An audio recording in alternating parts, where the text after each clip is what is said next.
বেড়ে আসতে হবে। ওই যেটা বলে তেল মারার সংস্কৃতি থেকে বলে, এখন আপনি দেখছেন যে আগে আমি আসলে অন্য একজন উপদেষ্টা আসলে এখানে অনেক ফুলের স্তবক টবক দেখতে পাচ্ছেন না, সবাই দাঁড়ায় আছে, এগুলো কিন্তু এখন থেকে আর দিজ আর নট অন।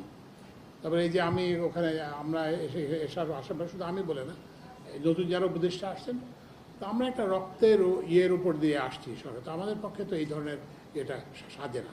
সবাই এই যে আপনি খবরের কাগজে হেডিং দেখেন, সবাই দুর্নীতিতে আকণ্ঠ নিমজ্জিত আছে না, সবসময় বের হয় না পত্রিকায়, মেট্রো বাংলা বলেন, বিপিসি বলেন, সব জায়গাতে। বিদ্যুৎ বিভাগের সচিব সব ইয়ের চেয়ারম্যান, এনার্জি বিভাগের সচিব এনার্জি বিভাগের সব কোম্পানির চেয়ারম্যান, তারপরে বিপিসির চেয়ারম্যান ওনার সব কোম্পানির চেয়ারম্যান। আমাদের চিন্তা করতে হবে, বুঝতে পারছেন, যে একটু আমরা উই হ্যাভ টু থিঙ্ক যে আমরা এই কাজটা ঠিক করতেছি কিনা।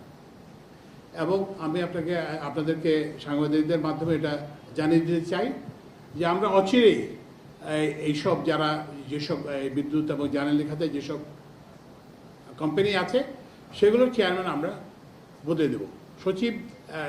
ওই সচিবরা কোনো কোম্পানির, খুব অপরিহার্য না হলে সচিবরা কোনো কোম্পানির চেয়ারম্যান হবেন না।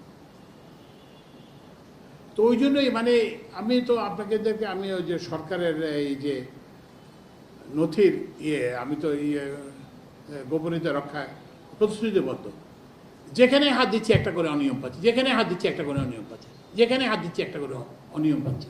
ওই যে একটা বললাম যে সচিব যদি কোম্পানির চেয়ারম্যান থাকে, যে স্বার্থের সংঘাত হয়, সেটা রিমুভ করা ছাড়াও আমরা সেখানে ছাত্র প্রতিনিধি অন্তর্ভুক্ত করব। কিন্তু এই যে এই ছাত্ররা যারা দিছে, কারণ আমাদের তো সময় শেষ, তো we have to groom our future leaders of the country. তো আমরা তাদেরকে কোম্পানিতে অন্তর্ভুক্ত করব। আপনারা কিন্তু এটা দেখতে পাবেন। প্রধান উপদেষ্টা বলেছেন আমরা আমাদের সম্পদের হিসাব দিব। তারপরে আমরা উইল রিকোয়ার আওয়ার যারা সংস্থা প্রধান, তাদেরও আমরা সম্পদের হিসাব চাইব।